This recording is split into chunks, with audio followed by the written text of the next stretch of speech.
Halo sahabat Sakawarga, ketemu lagi di kanal ini. Selamat pagi, siang, sore, dan malam. Mudah-mudahan kita dalam keadaan sehat dan tentu saja waras, karena situasi sekarang membutuhkan kewarasan.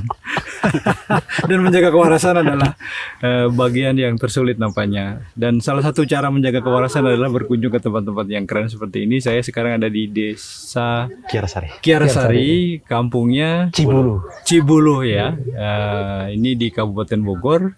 Ada di bawah kaki Taman Nasional Gunung Halimun. Taman Nasional. Oke. Nah, saya ditemani oleh Kang Anung dan ini pemilik Pusat Demokrasi Channel.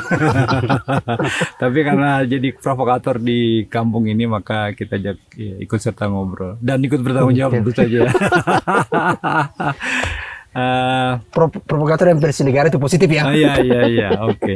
Nah, gimana Kang ceritanya awalnya nih? Saya terakhir ke sini kan kayaknya 2018-an itu masih belum begini kan. Jalan masih susah diakses. Saya kemarin masuk itu udah ada signboard ya, atau plang nama selamat datang di kampung wisata gitu. Nah, gimana Kang? Ya, yang saya sampaikan di sini kalau berbicara wisata ya mungkin awalnya kita nggak begitu berpikir ke wisata sih memang ya. Walaupun dari tahun berapa sudah ada digadang-gadangkan desa Kiarasari, itu menjadi desa wisata. Oke. Tetapi manakala seiring dengan waktu suka ada banyak orang yang masuk ke dalam sana. Pas kita tanya mau ngapain ke dalam sana, karena kita kan sedikit mohon maaf. Cenderung kita agak curiga juga ini orang nggak dikenal juga gitu kan, kita udah masuk ke kampung kita gitu ya. Setelah itu dia masuk ke dalam, setelah tuh Pak ada curug, kami mau lihat curug di sana di dalam. Oh curug, oh iya. Awalnya saya abaikan, tapi ketika saya melihat di sini teman-teman, toh di kampung kami ini kan mayoritasnya kan illegal mining ya. Tapi saya pikir, nah kalau kita di illegal mining saja kan dampaknya juga negatif ya. Artinya kan kita bertentangan dengan hukum, karena ilegal ya kan. Melanggar adat. Adat juga ya seperti itulah. Nah, setelah itu saya berpikir, nah seiring dengan waktu lah saya ajak diskusi teman-teman. Teman-teman, loh kita gini, kita di sana kan selalu dikejar-kejar, capek kita berhadapan dengan hukum. Tapi kita ada satu potensi di kita, walaupun keberadaannya di dalam sana. Nah, kata teman-teman, potensinya kayak macam mana? Nah, artinya saya bilang, nih di kita ini ada satu potensi yang luar biasa ya. Prinsipnya adalah curug, air terjun. Nah, kalau kita buka akses ke sana, itu kan salah satu potensi yang luar biasa. Nah, setelah itu saya diskusi bareng sama teman-teman, saya hitung ada berapa curug juga ya. Nah, sehingga lantas kita gimana caranya pengerjaannya itu? Ya swadaya saya bilang. Kita lantas mau dari mana? Kita punya dasar. Kalau kita investasi uang kayak di kota sana, kita dari mana? Tapi kita ada di daerah, ada di kaki gunung. Apa yang kita bisa investasikan yang buat swadaya tadi adalah tidak lain ada tenaga. Saya bilang, iya kita investasi tenaga aja dulu. Nah, nanti kalau memang prosesnya panjang, tidak semua bergantangan. Saya bilang seperti itu. Dan ini potensi yang luar biasa. Seperti itu. Nah, yang dimaksud swadaya itu apa yang dilakukan kemudian? Yang saya katakan swadaya itu kan ke dalam sana itu kan kita kan prosesnya panjang, berapa lama proses kita bikin akses jalannya itu ya, Pak ya. Artinya kan kita butuh apa namanya tenaga, pikiran dan lain-lain. Kalau di rumah kan kita sudah nggak bisa dihindari kan kebutuhan. Tetapi kan kita investasi, saya bilang ini investasi loh. Luar biasa. Tadi ketika nanti udah kayak kepala dinas pariwisata. Melampaui gitu loh. Ya juga Om. Terus Kang. Nah setelah itu kan saya berapa kali diskusi juga, nggak sekaligus enggak. Nah udah gitu sekian harinya saya ngobrol bareng, kasih arahan. Loh kita kalau lari ke illegal mining saja saya pikir tidak akan selamanya kita akan berjalan. Tapi ini kita ketika sudah ini hidup, kita tinggal menunggu aja. Menunggu dalam artian kita bagaimana kita cara mengawasinya, bagaimana. Adapun di kawasan tersebut kita tinggal negosiasi sama pihak TNGH. Dan saya itu sudah saya lakukan. Alhamdulillah. Nah pada saat itu saya juga datang ke ke kantor TNGH dan kebetulan saya ketemu sama ini Pak, ketemu sama kepala balai. Nah, di situ dan saya pikir alhamdulillah dia cukup mendukung juga ya, karena saya juga sedikit berpikir dia sekalipun anggota dia nggak naik juga, kita juga jadinya kan ikut menjaga. Terkait ya terkait pemain illegal logging gitu ya. Karena kan ketika sudah banyak tamu juga dia kayak ngerasa kekhawatiran juga dan takut juga ada pihak-pihak yang berkaitan dengan hutan. Nah, berarti kan kita sama-sama saling dukung saja. Dan lalu hasilnya positif lah. Maka dari zona tersebut itu kan kalau yang 2 curug ini kan di zona inti, Pak. Zona inti. Nah, setelah kami mengadakan negosiasi dengan pihak TNGHS, maka hasilnya positif, Pak. Maka dikeluarkanlah dari zona inti tersebut. Maka kami sekarang alhamdulillah, maka kenyamanan kami itu adalah tidak lain adalah kami sudah ada curug ini sudah ada di luar zona inti. Nah, itu salah satu dukungan daripada TNGHS itu, Pak. Jadi sudah tidak masuk dalam gunung tutupan. Betul. Itu udah berarti kita sudah nggak melanggar adat. Tidak melanggar adat itu. Dia masuk gunung tutupan. Ketemu beliau ini sebagai provokator gimana nih? Wah, ini luar biasa. Saya banyak terinspirasi dari Pak Sam tersebut ya. Ini tokoh besar bagi saya. Ya. Memang badannya lebih besar. Kalau badan udah jelas. Jadi selain dari Pak itu luar, saya benar-benar angkat topi bener. Apa yang dilakukan Pak Sam sebetulnya, Kang Anung? Kalau Pak Sam di sini banyak hal yang sudah mereka lakukan. Yang pertama di sini kan sering mengadakan yang namanya kayak diskusi. Bagi kami kan kami di sini saya sadar betul kami tidak sekolah. Tapi karena seringnya kami diskusi sedikit banyak kami akan menambah pola pikir kami karena kami selama ini karena hanya otodidak saja. Kami berjalan apa adanya. Tapi ketika ini kesepuhan kami di sini diskusi. Oh, udah dapat gelar kesepuhan ya? Iya, ini kesepuhan Cipudale ini. Seperti itu. Siap. Pak Sam gimana, Pak Sam? Sampai akhirnya nyebur.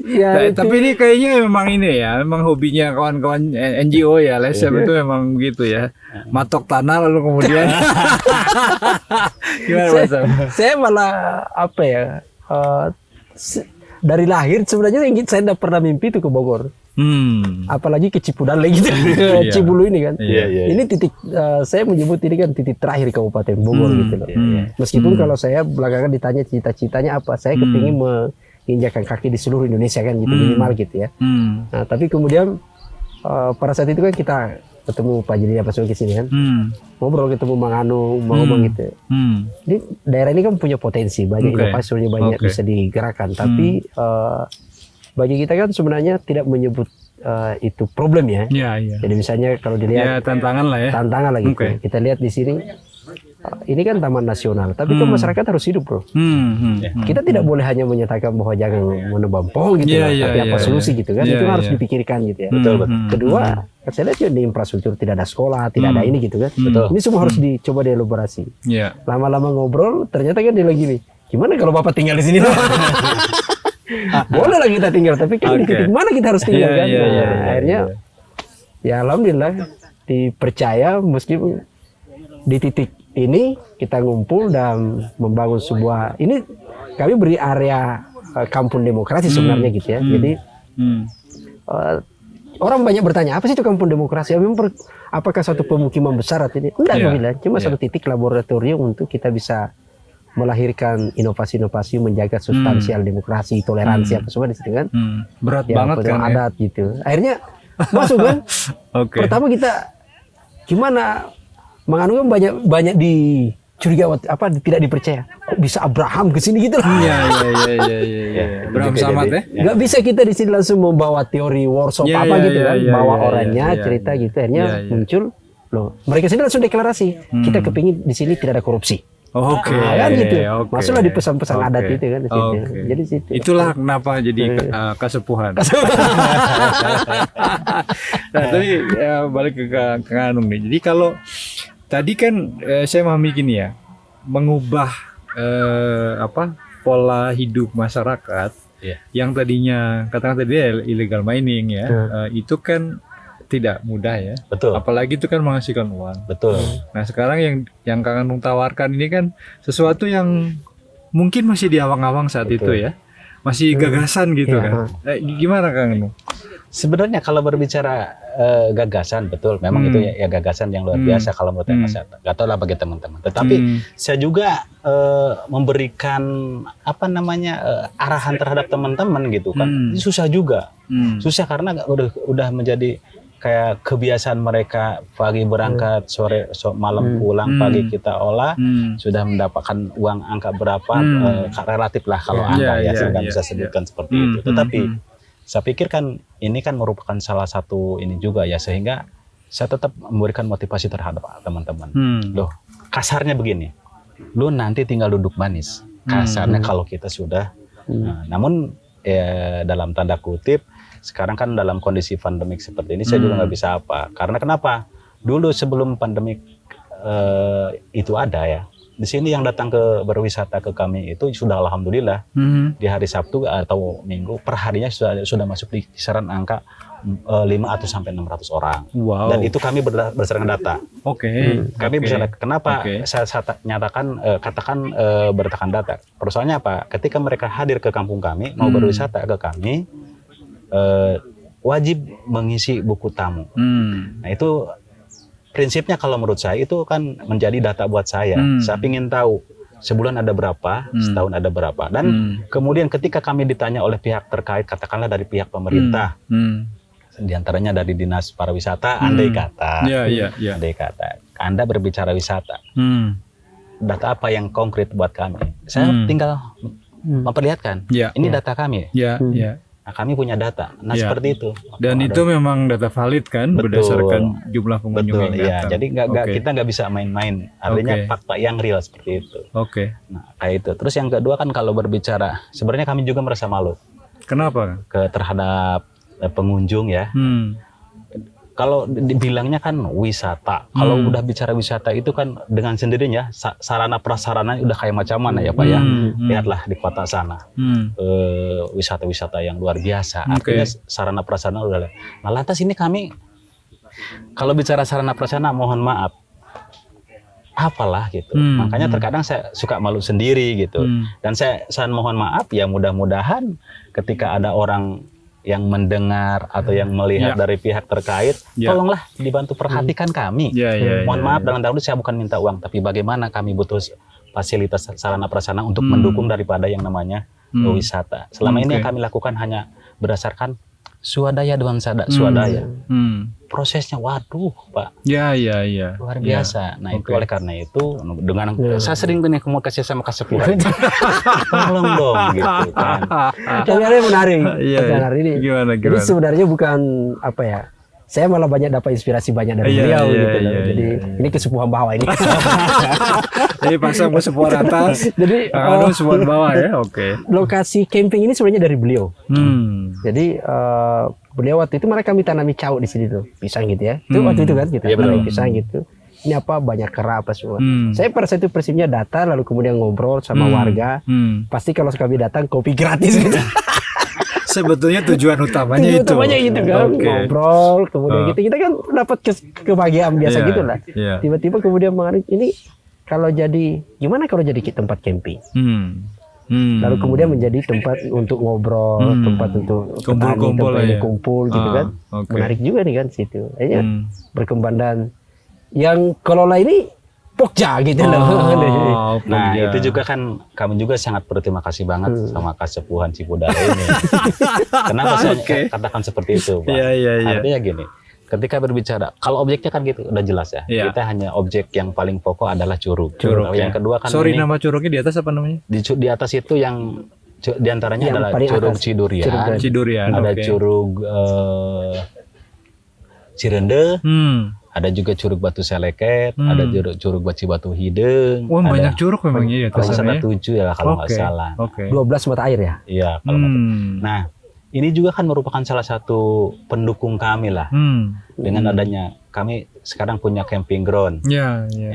Yang punya Kasepuhan ini. Nah, sehingga ini kan salah satu dukungan buat kami gitu kan. Buat di wisata Kampung Cibulu ini kan. Jadi orang bisa camping di sini lalu kemudian pagi trekking trek ke Curug sana. Seperti itu. Dan ini view-nya juga luar biasa kan. Nah, di sana juga kami kemarin sudah buat ada titik spot foto juga gitu ya di sana. Oke. Itu kan salah satu biar orang berwisata nggak jenuh juga kan, udah jalan capek jauh ya, minimal ada spot foto ya biar dia istirahat gitu. Nah kalau yang dari jauh sana, nah alhamdulillah yang saya lihat di data tersebut yang paling banyak itu kan dari Jabodetabek sana ya. Oh Jakarta ya. Bogor, Tangerang. Yang paling itu adalah Bekasi. Oh Bekasi. Kadang-kadang mereka datang jam 2, jam 3 malam. Oh, oke. Kalau dia yang kayak rombongan-rombongan gitu. Tetapi kalau misalkan ini ketika dia konfirmasi ada nomor kontaknya juga kan, ada camping ground ada. Nah kami arahkan ke sini nih. Oke. Punya Kasepuhan ini. Oke. Itu Bang Nenar. Oke. Nah kalau saya lihat jalan itu udah bagus banget nih, Kang Anung. Itu apakah memang program pemerintah atau sebagian dari swadaya masyarakat? Yang jalan yang mana? Dari masuk sampai ke sini ini? Ya kalau di bawah sana memang itu ya programnya pemerintah. Oh pemerintah. Oke. Pemerintah gitu. Oke. Kalau yang dari bawah sana ya. Oke. Yang swadaya masyarakat nih sebelah mana? Yang ini yang ke atas ini. Oh, swadaya. Kalau yang swadaya masyarakat itu ini masuk camping ini. Kerja apa namanya itu Hari? Gotong royong. Gotong royong gitu.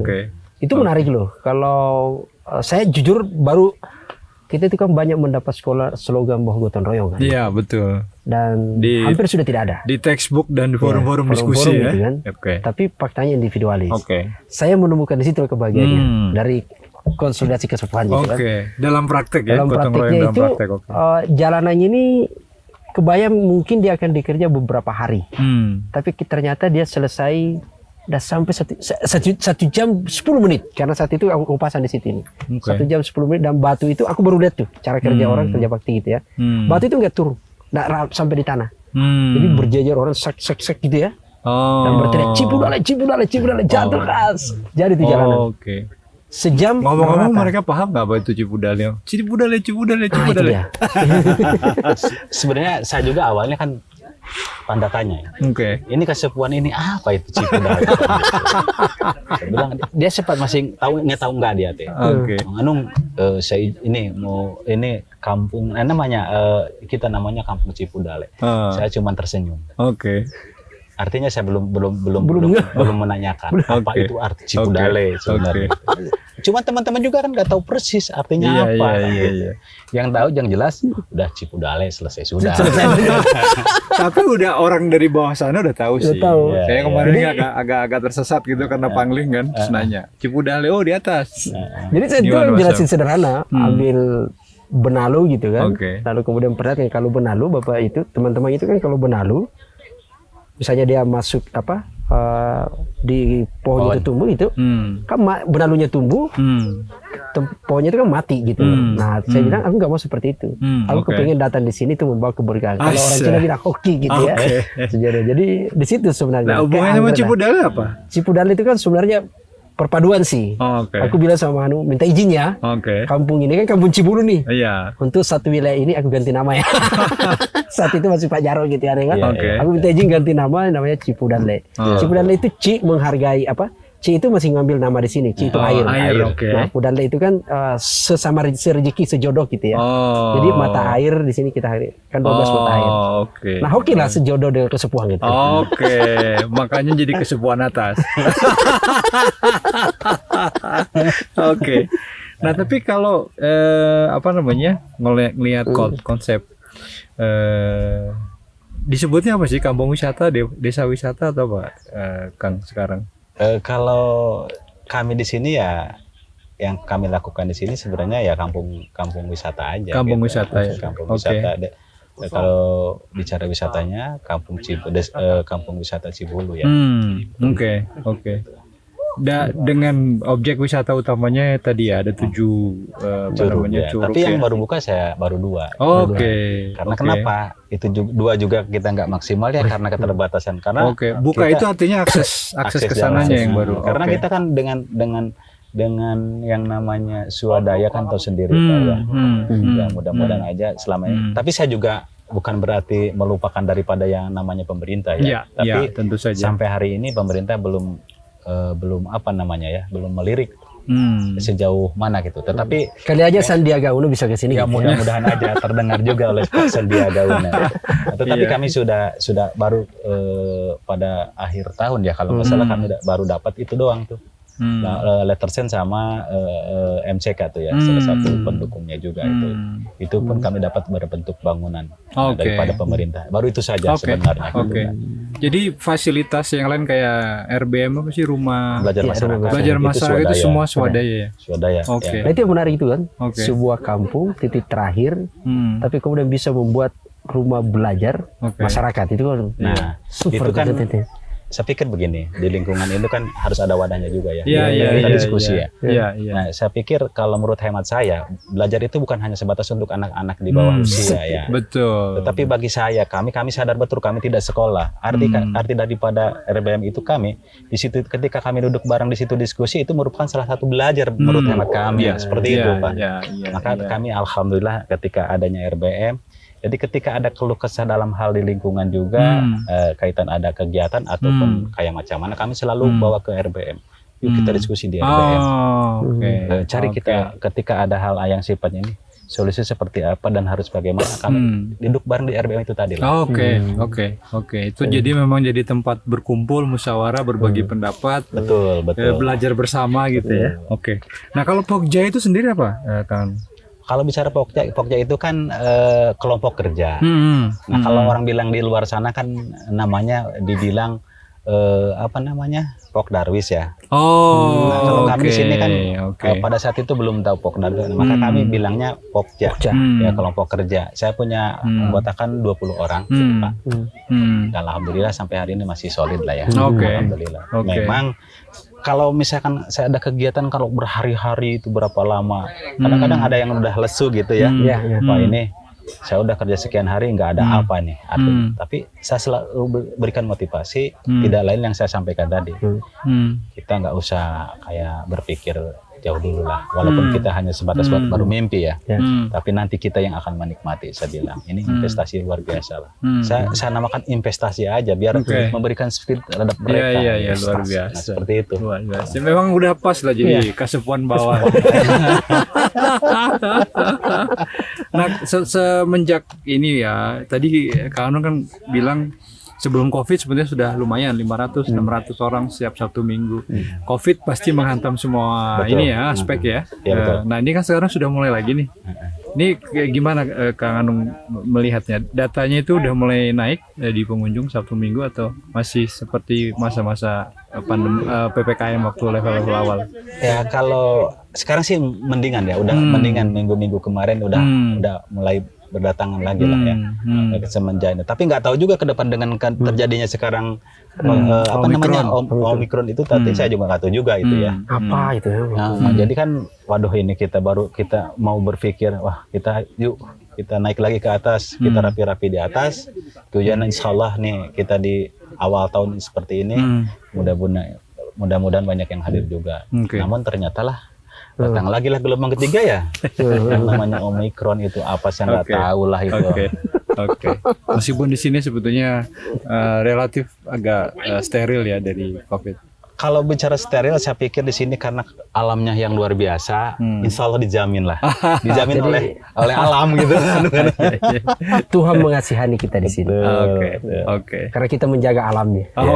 Sebenarnya kan saya juga bukan hanya sebatas di wisatanya aja ya. Nah karena saya pikir di sini juga kan kampung kami ini adalah berbicara dari sumber mata air tadi yang Kesepuhan Cipudale sampaikan. Sini juga kami juga menjaga sumber mata air juga. Kami sudah menanam pohon beberapa ribu pohon di sumber mata air tersebut. Nah pada saat penanaman juga dulu kan kami sudah berkomitmen dengan para kesepuhan, tokoh agama dari anak-anak sekolah juga kan sempat hadir kan. Itu pada saat itu kan tanah massal ya. Artinya kan kita ini harus jaga betul, jangan sampai kayak walaupun dulu dalam tanda kutip saya mengakui betul, saya dulu illegal logging juga, illegal mining juga, gitu. Tapi sekarang alhamdulillah, setelah saya sadari ternyata illegal logging itu menyengsarakan orang. Kalau menurut hemat saya, kenapa demikian? Anak cucu kita dari mana? Yang paling pokok saya terpikir sekarang mulai berpikir ini sumber air ini akan habis juga nih. Kalau kita biarkan. Mohon maaf sekarang alhamdulillah saya sekarang jadi bersinergi juga dengan TNGHS. Di dalam tujuannya adalah lingkungan kita juga. Jadi kita sama-sama saling mendukung. Seperti itu. Oke. Sip. Nah, ini yang terakhir ke depan ini buat Pasam, buat Kang Anung, apa yang mau dikerjakan? Kalau untuk dikerjakan ya mungkin saya belum apa ya. Akan tetapi kalau berbicara di wisata, saya pikir saya dengan teman-teman akan diskusi bareng juga, tidak lain perencanaan ke depan ya. Karena kalau kita menunggu daripada pihak terkait, kita nggak kunjung ini juga dengan sendirinya kita balik ke swadaya. Dan mudah-mudahan teman-teman masih bersinergi lah dengan kami, masih solid lah dengan teman. Dan kebetulan saya akan selalu koordinasi, minta tolong bantu dalam hal bagaimana nih ke depan nih ada kesepuhan Cibudale inilah. Oke. Gimana Pak Sam? Ya kan memang tidak boleh kita samain wisata di puncak dengan di sini ya, itu beda. Dan saya melihat bahwa ada sebenarnya kita menjaga alam ini, tapi kemudian kita bisa berkembang secara ekonomi juga. Jadi kebetulan di sini kan sebenarnya masyarakatnya menjaga betul adat istiadat gitu ya, perilaku adat, menjaga hutan itu karena pesan adat gitu. Saya melihat itu, makanya kita tadi dia termasuk mata air itu ya. Mata air gitu ya, menjaga betul. Jadi ada gunung tutupan, ada titipan gitu ya. Jadi itu kalau kita jaga, itu menurut saya ini menjaga sebenarnya. Nah ini perlu ditahu juga oleh pengambil kebijakan gitu ya. Menjaga hutan di dalam ini kan sebenarnya bukan hanya keselamatan orang Kiarasari. Ini untuk bumi kita semua gitu kan. Jadi harusnya kita semua sama-sama bertanggung jawab. Apa yang dilakukan oleh teman-teman Pukce itu luar biasa bagi saya. Dan itu harus dikembangkan terus gitu ya. Itu yang sebenarnya harus kita. Sip. Oke. Terima kasih atas waktunya ini. Pasam, Kang Anung, sukses terus. Amin. Mudah-mudahan ke depan ini semakin berkembang. Dan seperti yang tadi Pasam sampaikan, kita semakin banyak orang yang peduli untuk menjaga alam ya, menjaga mata air, menjaga kekayaan kita semua. Siap. Sekali lagi terima kasih. Sama-sama. Siap.